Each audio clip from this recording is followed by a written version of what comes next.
This video is the second part of the precise definition of limits, also known as the Epsilon-Delta part. So it's part 2 of this.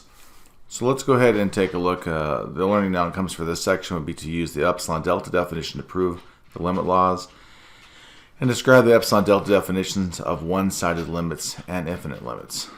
So as we move forward, let's take a quick look at the triangular inequality. You've probably seen this before back in your geometry days. So the triangular inequality states that if a and b are any real numbers, then the absolute value of a plus b is less than or equal to the absolute value of a plus absolute value of b. Okay. There's a fun-filled proof there if you want to review it. And what I want to do is jump into this proof about show that the limit as x approaches 0 of absolute value of x over x does not exist. So it's kind of a different approach than we've been doing before.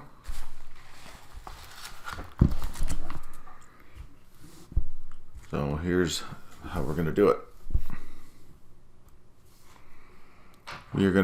This time we're actually going to choose a value for epsilon. Choose epsilon equals 1/2. And we're going to find a delta so it is greater than epsilon.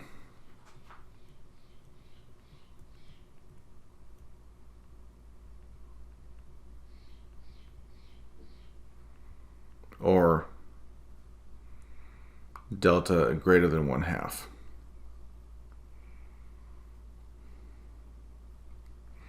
So we're going to let delta be positive, and the limit is greater than or equal to 0.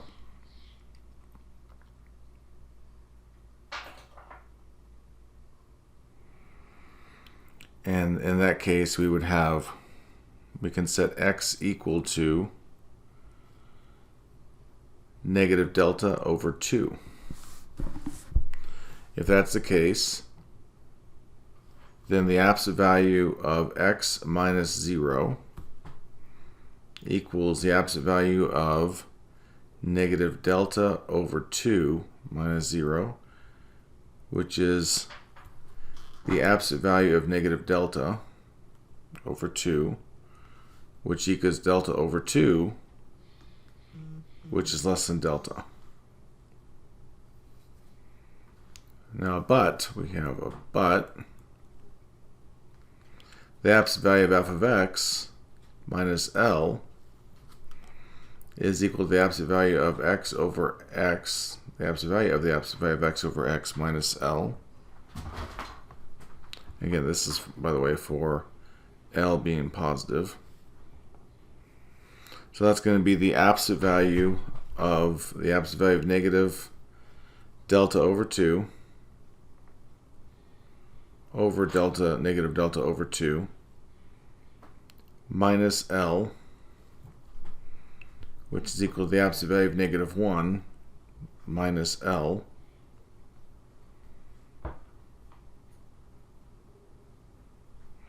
which is equal to the absolute value of negative 1 times the absolute value of L plus 1,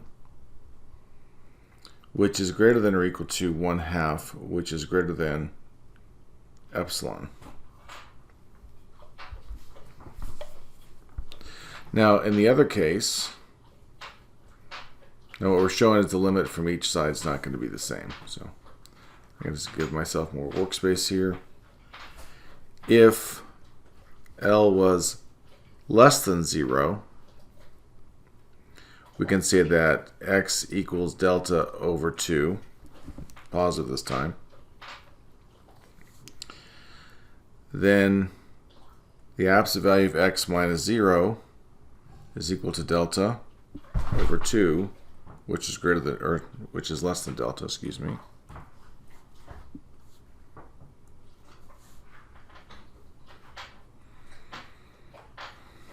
But we have to consider absolute value of x over x minus L is going to be the absolute value of delta over 2 over delta over 2 minus L,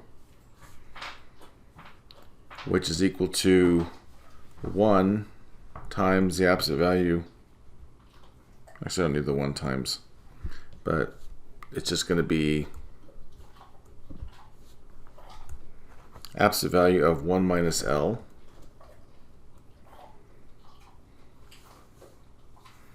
which is equal to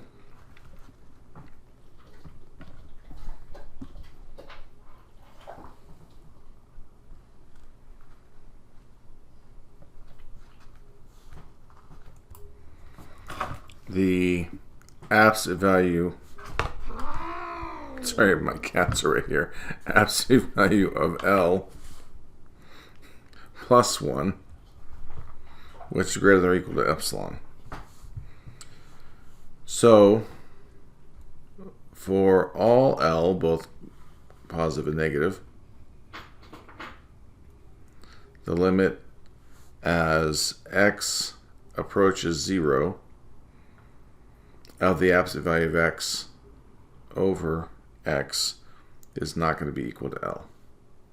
So therefore this limit has no, the limit does not exist. And you can see graphically why that's the case. Okay, let's move on.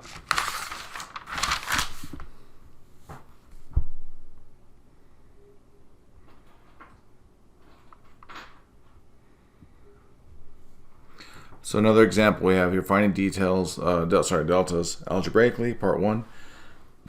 Find an open interval x sub 0 on which the inequality absolute value of f of x minus L is less than 0 holds. Then get the largest value delta greater than 0 such that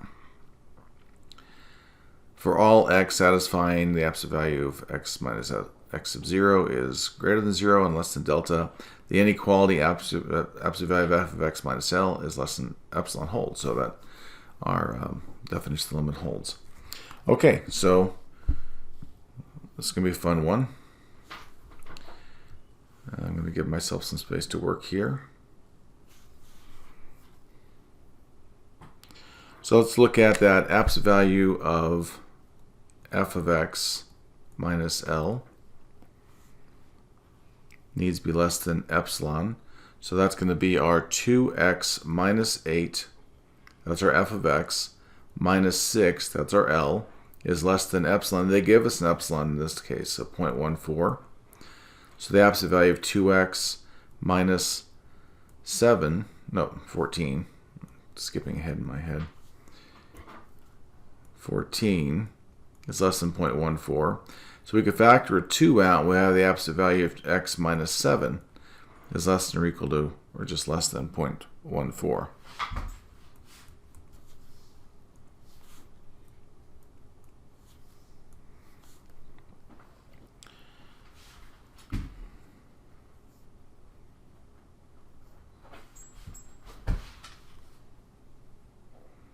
And so we'd have the absolute value of x minus 7 is less than 0.07.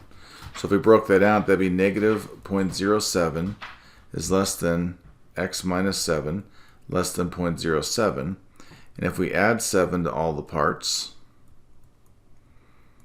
we have 6.93 is less than x, less than 7.07. So this becomes our interval.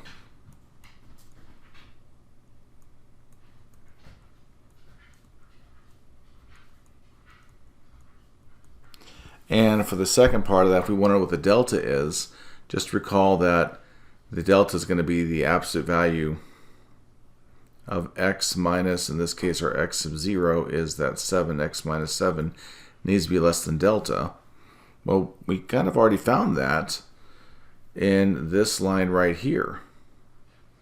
So our delta would be 0.07. And that's it. Okay, going on.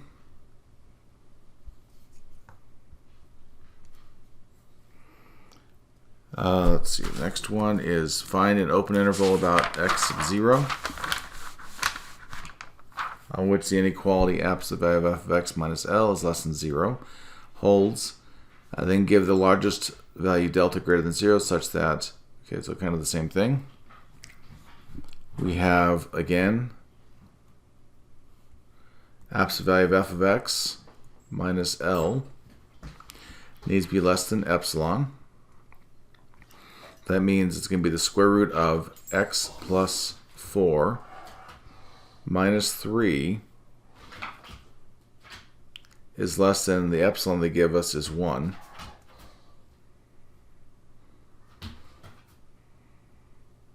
So I'll break that out and call that -1 is less than the square root of x plus 4 minus 3 less than 1. And I can add 3 to all the parts. The idea is to get this x by itself so I can come up with the interval. So 2 is less than the square root of x plus 4 less than 4. Now if I square all the parts, 2 squared is less than the square root of x plus 4 squared less than 4 squared. So 4 is less than x plus 4 less than 16. If I subtract the 4 from everything, 0 is less than x less than 12. So the interval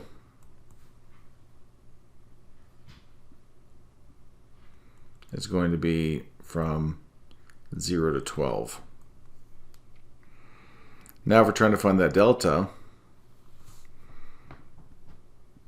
the absolute value of x minus our x naught is the 5. Needs to be less than delta. So we have negative delta is less than x minus 5 less than delta. And if I add 5 to all the parts, I have 5 minus delta is less than x less than 5 plus delta. So we have two ways to look at this. Because I have the endpoints of the interval. So the 5 minus delta would equal 0 on the low end. And the 5 plus delta would have to equal 12 on the high end. And if I add a delta here to both sides, I would have 5 equals delta. And if I subtracted 5 here, I'd have delta equals 7. So delta must be the smaller of the two.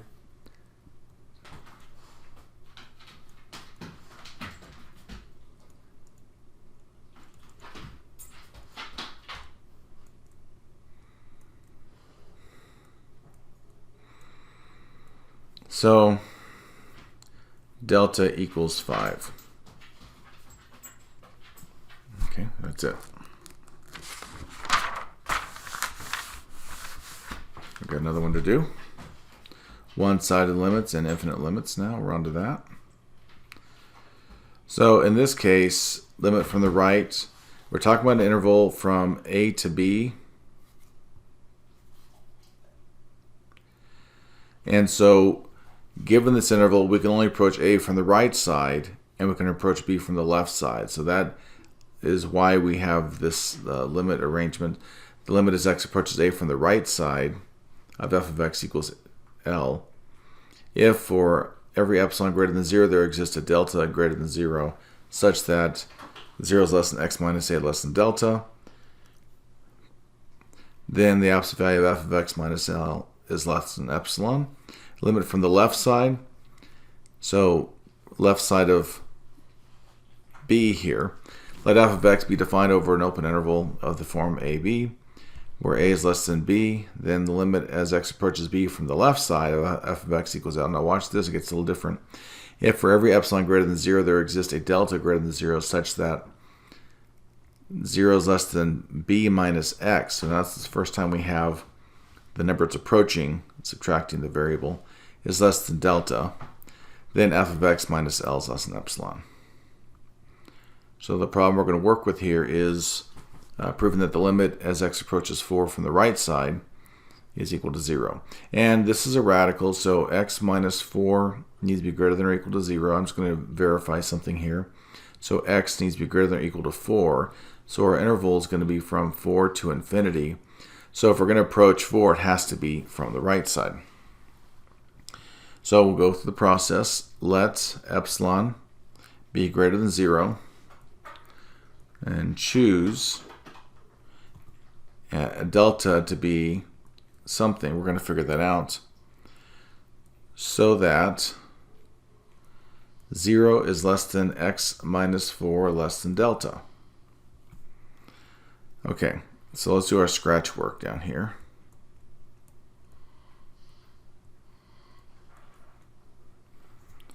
We have our absolute value of f of x minus L, which we're going to rewrite up there in a minute, needs to be less than epsilon.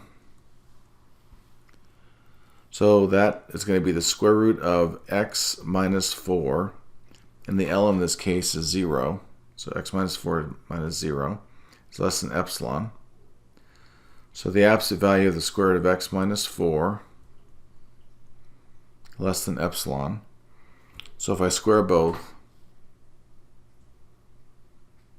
let me come up here, I can write this as the square root of the absolute value of x minus 4 is less than epsilon. Now if I square both parts, I have absolute value of x minus 4 is less than epsilon squared. Well, that lines up with what our goal is. Our goal is right there. So that we can say that delta is epsilon squared. So we continue this and write consider, this is that standard way of writing this, consider the absolute value of f of x minus L is equal to the absolute value of square root of x minus 4 minus 0, which is equal to the square root of absolute value of the square root of x minus 4,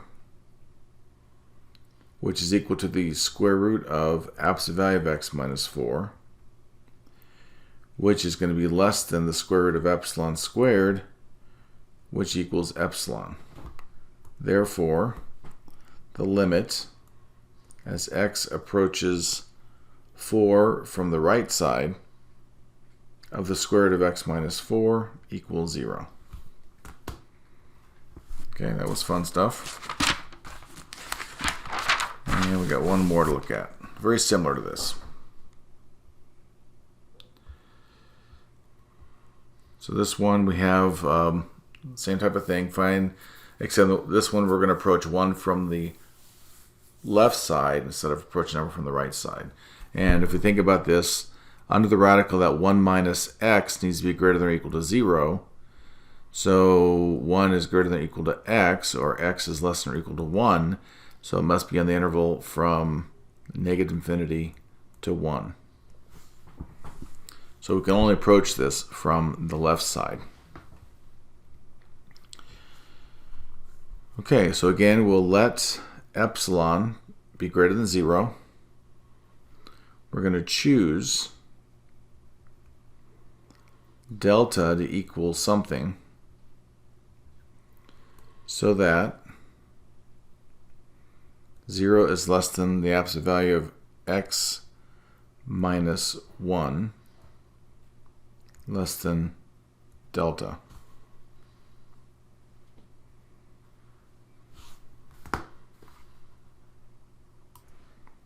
I have a slight correction to make here, just following with what it said, given that this is a approaching from the left. This needs to be 1 minus x. Okay, continuing on, we'll do our scratch work.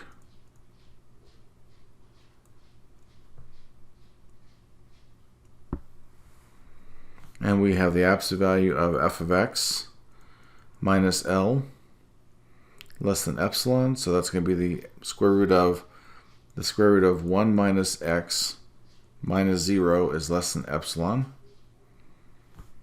So the absolute value of the square root of 1 minus x is less than epsilon. So we have the square root of the absolute value of 1 minus x less than epsilon. squaring both sides, absolute value of 1 minus x would be less than epsilon squared, which equals delta, which, by the way, that's what we had last time. So we'll do this, I'll call that epsilon squared.